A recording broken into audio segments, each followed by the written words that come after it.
श्रीमद् भागवत क्या कह रही है? श्रीमद् भागवत कह रही है बारिश चाहे किसी भी छत पर पड़े, बारिश चाहे कहीं भी पड़े, पर बारिश का पानी वहीं जाएगा जहां गड्ढा होगा।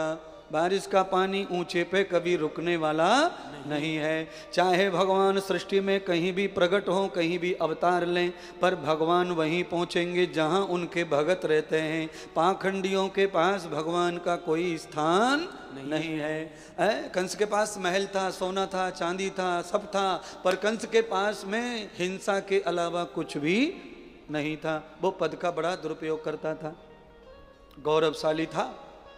जैसे ही पद आया, पिताजी से छिना लिया था, पद आया नहीं था। महाराज उग्रसेन जी को जेल में डाल दिया वसुदेव जी के साथ में, तो पद छिना लिया। और कान खोल के सुनो, अपने पिता की संपत्ति पर जिस बेटे की नजर है उसे अपाल ही मरना है। जो अपने पैतृक संपत्ति पर नजर रखता है, अपने पिता की संपत्ति पर ही गुरूर में रहता है और अपने पिता से धमकी दे दे के छिना लेता है, उस बालक का कभी विकास होने वाला नहीं। उसका नाश होगा, नाश होगा, उसका नाश होगा। इसलिए बंधु हाथ जोड़कर जीवन में पिता की संपत्ति का कभी ध्यान मत करो।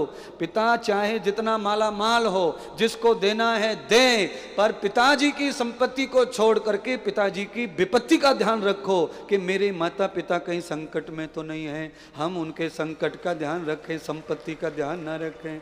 माता पिता की संपत्ति पर जो लोग लालच करके लड़ते झगड़ते हैं, उनका कभी विकास नहीं हुआ। उनके घरों पे सीमेंट भी पूरा हुआ नहीं है।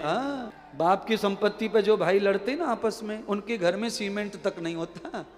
20 साल हो गए कमरे में, खाली ईंट वाले कमरे में ही रह रहे हैं। भाई पे कलई कर लें, भाई पे वो धोती फाड़ के सिल के टांग ले, जे पर्दा है वो कंपनी को, ये हाल है।